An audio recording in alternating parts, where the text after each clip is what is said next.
Assalamualaikum dan salam sejahtera semua. Pada malam ini, saya sebagai moderator. Dan sebelum kita meneruskan forum kita malam ini, eloklah saya memperkenalkan diri saya dulu. Saya Muhammad Amirul bin Azmi.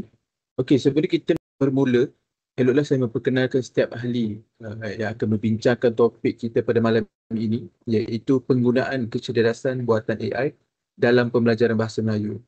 Okey, ahli yang pertama yang akan mengulas isu sebenar iaitu Wani. Kenalkan diri, Wani. Hai, Assalamualaikum dan selamat sejahtera. Saya Nur Syazwani binti Abdul Wahab. Okey, terima kasih. Okey, ahli yang kedua yang akan mengulas mengenai implikasi terhadap pengajaran dan pembelajaran iaitu Susmita. Hello, saya Susmita Angeli. Thank you, Susmita. Okey, ahli yang ketiga yang akan mengulas berkenaan dengan pandangan dan cadangan iaitu Fatin. Hai, Assalamualaikum. Nama saya Fatin Amira Farhana binti Mat Rofi. Okey, dan Nizam. Hai, Assalamualaikum. Nama saya Wan Muhammad Nizam. Okay, terima kasih. Okey, ahli yang terakhir iaitu ahli keempat akan mengulaskan rumusan dari forum ini iaitu Stini. Okay, Stini. Hai, saya Stini anak Lido. Okey, thank you. Okey, seperti yang kita tahu, di era revolusi industri 5.0 ini dan abad pembelajaran ke-21, teknologi maklumat dan komunikasi sangatlah berkembang dengan maju dan pantas sekali. Salah satunya teknologi yang sering menjadi perhatian utama iaitu kecerdasan buatan AI yang dikatakan mampu menyelesaikan masalah, membuat keputusan dan mencari maklumat dengan sangat pantas. Okey, objektif perbincangan kita pada malam ini ialah menekankan atau ingin membincangkan atau mengulas tentang isu utama yang bakal kita ketahui, kecerdasan buatan AI dalam pengajaran bahasa Melayu. Implikasi terhadap pengajaran dan pembelajaran dan mengetahui pandangan serta cadangan dan serta rumusan daripada forum yang kita akan bincang pada malam ini. Dengan itu, saya akan berjemput Wani untuk mengulas isu sebenar. Assalamualaikum dan salam sejahtera. Saya Nur Syazwani binti Abdul Wahab. Saya akan menjelaskan tentang isu penggunaan AI dalam pendidikan bahasa Melayu. Seperti yang moderator kita cakap tadi, penggunaan AI ni semakin meluas sebab apa? Dia memberi kesenangan kepada pelajar-pelajar sekarang mencari information, membuat keputusan. Okey, sekarang isu yang sering muncul untuk penggunaan AI ni yang pertama adalah jurang digital antara pelajar di kawasan bandar dan di luar bandar. Kenapa begini itu? Sebab pelajar di kawasan bandar ni lebih cenderung mendapat akses kepada teknologi, kemudahan internet. Jadi diorang boleh dapat peralatan elektronik tu lebih canggih berbanding dengan pelajar yang duduk di kawasan luar bandar. Selain itu, pelajar luar bandar ni berhadapan dengan infrastruktur yang telekomunikasi yang lemah, kos peranti yang tinggi dan kekurangan sokongan teknikal. Jadi ia akan menyukarkan diorang ni untuk bersaing dengan pelajar pelajar bandar di kawasan bandar ni untuk mempelajari tentang penggunaan AI dalam pendidikan. Okey, yang kedua ialah ketidaksediaan guru dan murid. Kenapa jadi macam tu? Sebab untuk memahami tentang penggunaan AI ni masih belum meluas. Jadi tak semua guru-guru dan pelajar-pelajar mengetahui tentang penggunaan AI dalam pendidikan. Tambah kalau pelajar dulu daripada luar bandar, penggunaan AI ni lebih meluas kepada pelajar-pelajar di bandar. Sebab apa? Kemudahan teknologi, internet senang diakses.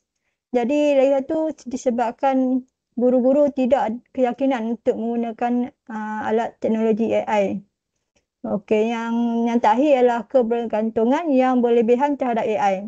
Bila semua pelajar mengetahui tentang penggunaan AI ni dalam pendidikan, kita takut kalau pelajar tu sendiri terlalu bergantung dengan AI. Apa-apa AI. Apa-apa AI.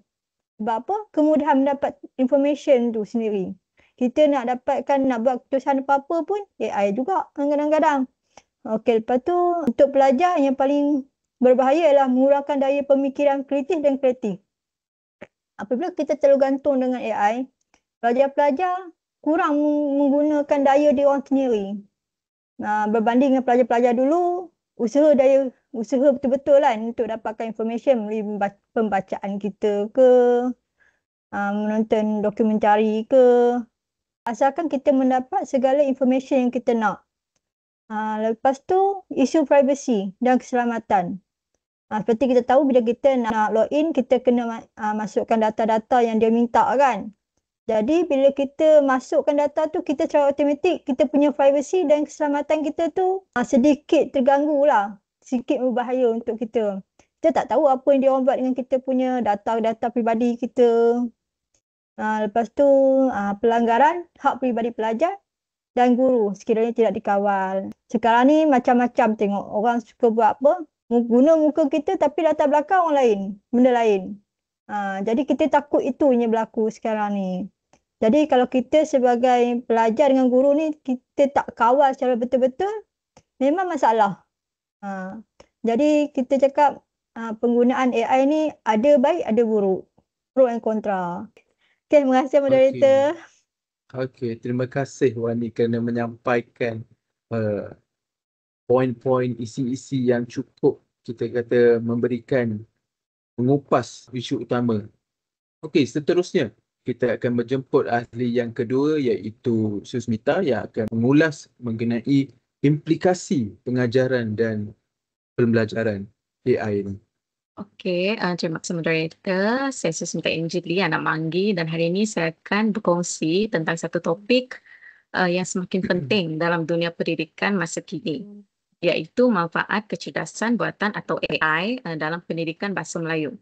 Okey, kecerdasan buatan ataupun artificial intelligence bukan lagi sesuatu yang asing.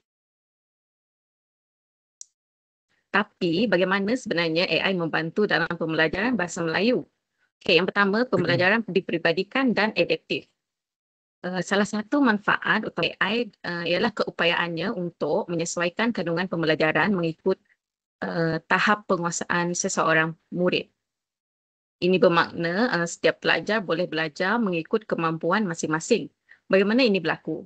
Okey, dengan bantuan algoritma pembelajaran mesin iaitu sistem yang boleh menganalisis prestasi pelajar, kemudian mencadangkan latihan atau kandungan yang sesuai. Contohnya, jika seorang pelajar lemah dalam memahami simpulan bahasa contoh, AI ini dia boleh bagi latihan tambahan secara automatik. Ini menjadikan pembelajaran lebih efisien dan berkesan. Okay, kedua, gamifikasi dan motivasi pelajar. AI juga membolehkan elemen gamifikasi dalam PDP seperti ganjaran, lencana pencapaian dan juga pertandingan secara maya. Pendekatan ini menjadikan pembelajaran bahasa Melayu lebih interaktif dan menyeronokkan. Kemudian ketiga, AI ini juga dia boleh membantu guru. Okay, dia boleh bantu guru dari segi memudahkan tugas guru lah. Macam contoh, guru ni dia nak mencerna soalan latihan secara automatik. Jadi AI ini dia boleh bantu berdasarkan berdasarkan prestasi ataupun tahap seseorang pelajar itu. Sekaligus ini boleh menjimatkan masa dan tenaga guru. Selain itu, AI juga dia boleh menganalisis keputusan ujian. Melalui data tersebut, guru boleh mengenal pasti topik yang sukar dikuasai oleh pelajar dan merancang intervensi yang lebih fokus dan berkesan. Kemudian yang terakhir sekali, AI ini dia boleh menyokong pembelajaran inklusif. AI turut memainkan peranan besar dalam menyokong pelajar berkeperluan khas. Contoh, teknologi pengecaman suara dan teks dapat membantu pelajar yang mengalami kesukaran membaca ataupun menulis. AI juga dia boleh menerjemah teks kepada bentuk visual ataupun audio, menjadikan pembelajaran lebih inklusif dan boleh diakses oleh semua golongan pelajar, terutamanya yang mengalami masalah penglihatan, pendengaran ataupun gangguan pembelajaran. Okay, secara kesimpulan, AI ini dia menawarkan pelbagai manfaat dalam pendidikan bahasa Melayu. Ia membantu pelajar belajar dengan lebih efektif dan bersesuaian. Kemudian dia memudahkan guru merancang PDP dan membuat analisis murid. Kemudian ia juga menjadikan pengajaran bahasa Melayu lebih menarik, kreatif dan inklusif. Dengan penerapan AI secara beretika dan bijaksana, kita bukan sahaja memperkasa pelajar tetapi juga memperkukuh kualiti pendidikan bahasa Melayu secara menyeluruh. Sekian daripada saya. Terima kasih. Okey, terima kasih kepada Susmita.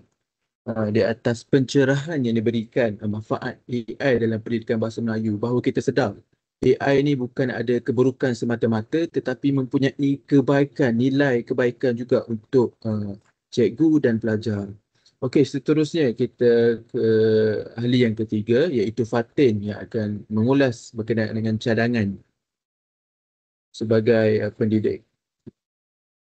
Terima kasih kepada moderator Amir dan juga sahabat-sahabat ahli panel pada malam ini. Alhamdulillah, bersyukur kehadrat ilahi dapat kita berkumpul dalam forum diskusi pandangan sebagai bakal pendidik. So, saya akan ulas ada 3 pandangan yang saya ingin kongsikan kepada kawan-kawan. Pertama sekali, haruslah kita akui bahawa ketepatan kandungan AI iaitu kecerdasan pembuatan ini adalah sangat lemah. Oleh itu, saya berpendapat bahawa kebergantungan yang sepenuhnya terhadap teknologi ini adalah kurang wajar. Sebab apa? Kurang wajar, baru-baru ini tular satu isu di mana seorang pelajar universiti tempatan, mereka, saya tak pasti mereka atau individu ini menggunakan AI sebagai langkah mudah dalam menyiapkan tugasan individu inilah.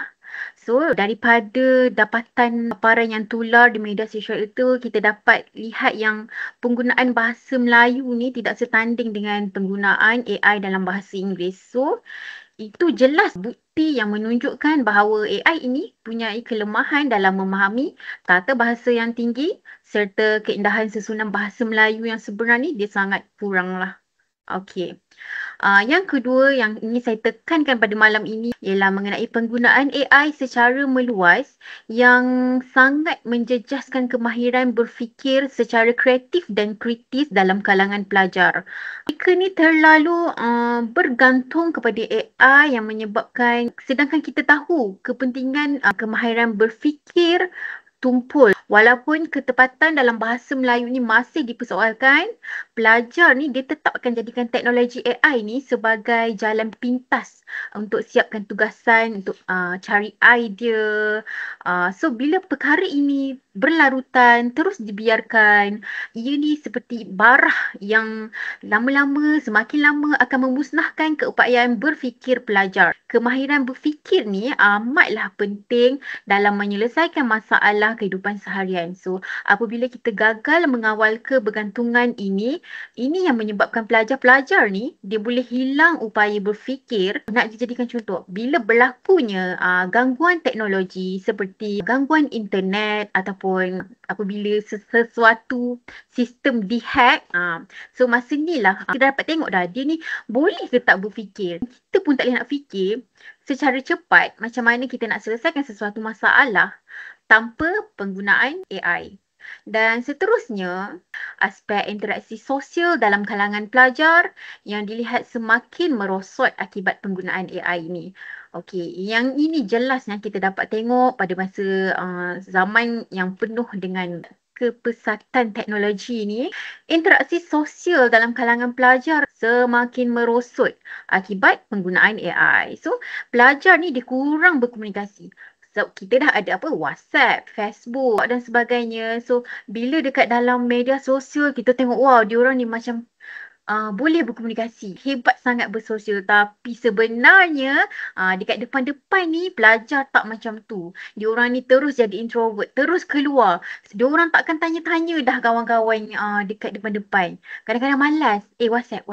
Aku WhatsApp kau boleh? Bila pelajar ni kurang berkomunikasi secara bersungka, ini yang buat macam benda ni jadi tak best lah. Kita dah kurang bercakap, pelajar pun dah jadi semakin pendiam. Kita tak nak pelajar, rakan-rakan guru ni, kita tak mau yang melemahkan interaksi sosial mereka ni. So, akibatnya kita boleh nampak komunikasi dua hala ni sangat merosot dan komunikasi dua hal ini penting untuk pelajar, penting juga untuk guru-guru dalam proses pembelajaran. So, Kalau komunikasi ni kurang, maka proses pembelajaran juga turut terjejas. So, akhir kata, saya nak simpulkan dekat sini, penggunaan teknologi AI ni dalam kalangan pelajar haruslah dilaksanakan secara berpada-pada dan berhemah, bersederhana. Teknologi ni memang dia membawa kebaikan, tapi perlulah kita seimbang, perlu bijaksana, perlu sejajar dengan perubahan zaman. So, sebagai bakal pendidik adalah menjadi tanggungjawab untuk kita semua memastikan pelajar tidak leka dan hanyut dalam arus teknologi sehingga mengabaikan kemahiran asas yang sangat penting dalam kehidupan seharian. Okey, itu sahaja. Terima kasih. Okey, tadi kita dah dengar pasal pandangan sebagai bakal pendidik.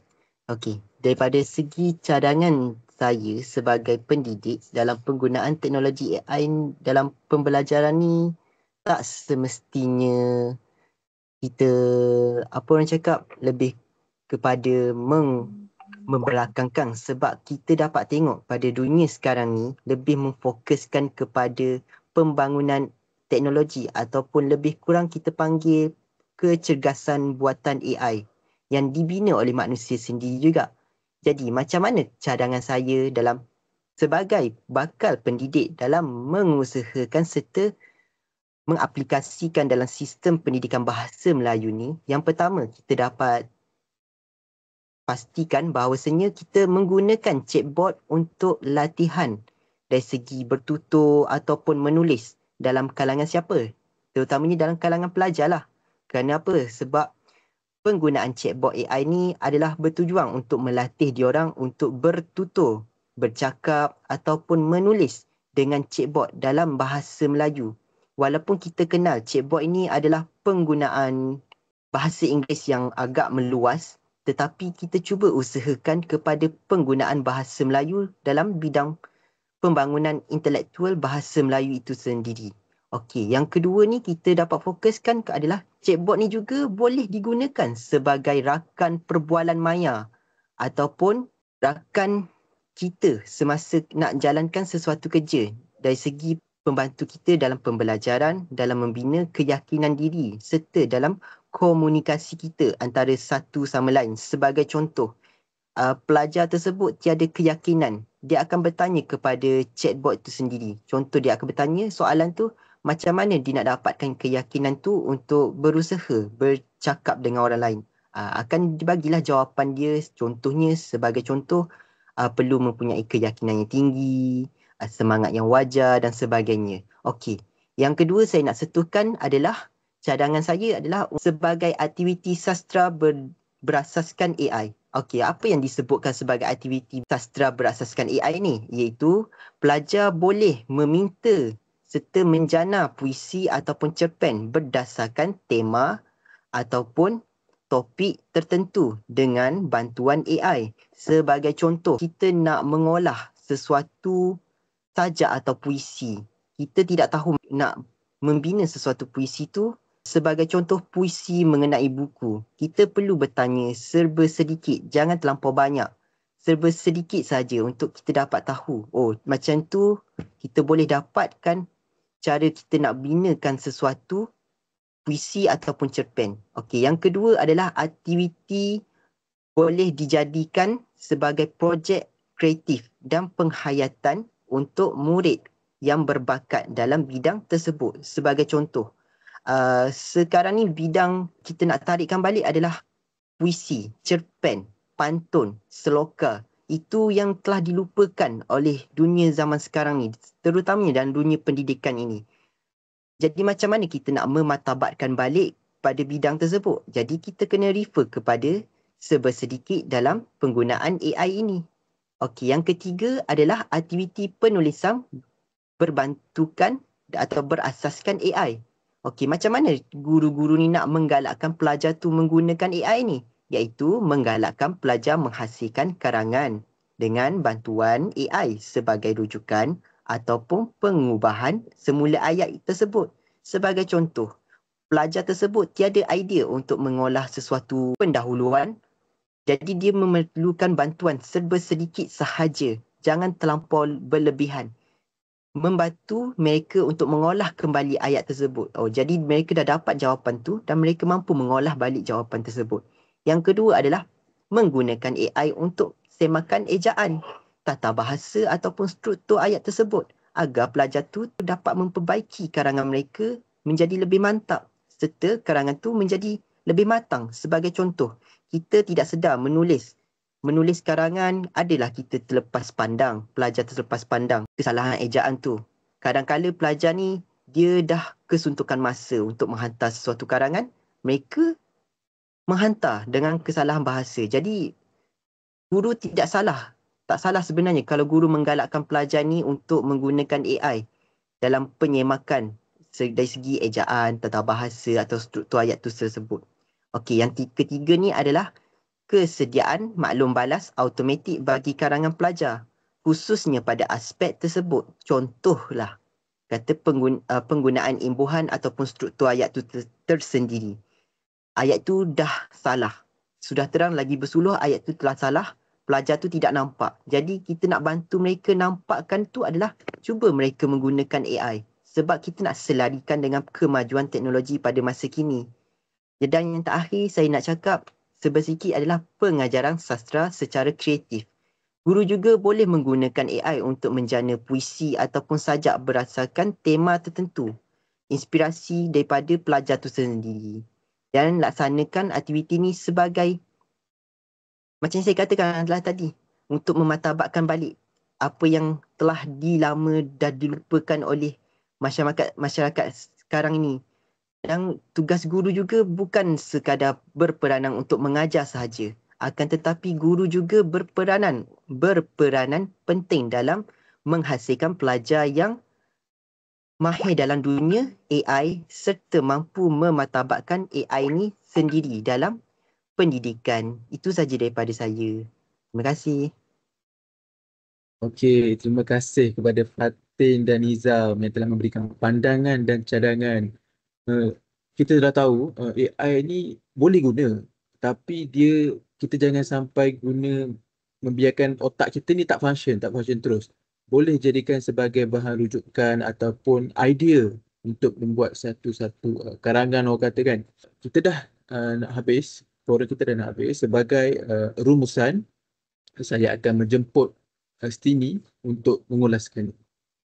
Okey, terima kasih moderator dan semua ahli panel atas perkongsian yang sangat bermanfaat tadi. Sekarang izinkan saya untuk merumuskan beberapa perkara penting lah yang telah diketengahkan tadi. Pertama sekali, teknologi kecerdasan buatan ataupun AI kini memainkan peranan besar dalam dunia pendidikan, termasuklah dalam pengajaran dan pembelajaran bahasa Melayu. AI ni dia memberi banyak kelebihan, antaranya seperti pembelajaran yang diperibadikan, sokongan kepada pelajar berkeperluan khas, penggunaan gamifikasi dan juga keupayaan untuk menjana soalan secara automatik. Akan tetapi, kita juga perlu sedarlah bahawa penggunaan AI ini juga datang dengan cabaran. Antara isu utama ialah jurang teknologi antara kawasan bandar dan juga luar bandar. Ketidaksediaan guru dan pelajar, risiko pelajar terlalu bergantung kepada AI serta kemerosotan interaksi sosial dan kreativiti. Jadi, sebagai bakal pendidik, kita memang sewajarnya lah bertanggungjawab untuk memastikan teknologi ini digunakan secara beretika dan juga seimbang. AI ni dia tak seharusnya macam menggantikan peranan guru. Tapi AI ni boleh digunakan sebagai alat bantu yang boleh membantu kita untuk memperkukuhkan proses pembelajaran. Pada masa yang sama, nilai-nilai murni, interaksi sosial dan juga pemikiran kritis haruslah terus kita pupuk dalam kalangan diri pelajar. Akhir kata daripada saya, marilah kita terus melangkah ke hadapan dengan pendekatan yang bijak dan seimbang agar manfaat teknologi ini, manfaat AI ini benar-benar dapat dikuasai tanpa mengabaikan nilai-nilai kemanusiaan dalam pendidikan. Itu sajalah daripada saya. Terima kasih. Okey, terima kasih kepada Stini kerana telah memberikan rumusan yang bagi saya terbaik. Okey, anda semua memberikan input dan isi-isi yang baik di mana memberikan isu utama, membentang isu utama, pengajaran dan pembelajaran, pandangan dan cadangan supaya pelajar-pelajar dan guru-guru yang ingin mengajar bahasa Melayu dapat tahu bahawa AI ni dia ada kebaikan dan keburukan. Okey, itu saja forum kita pada malam ini. Sekian, terima kasih. Terima kasih semua. Terima kasih. Terima kasih. Terima kasih. Terima kasih.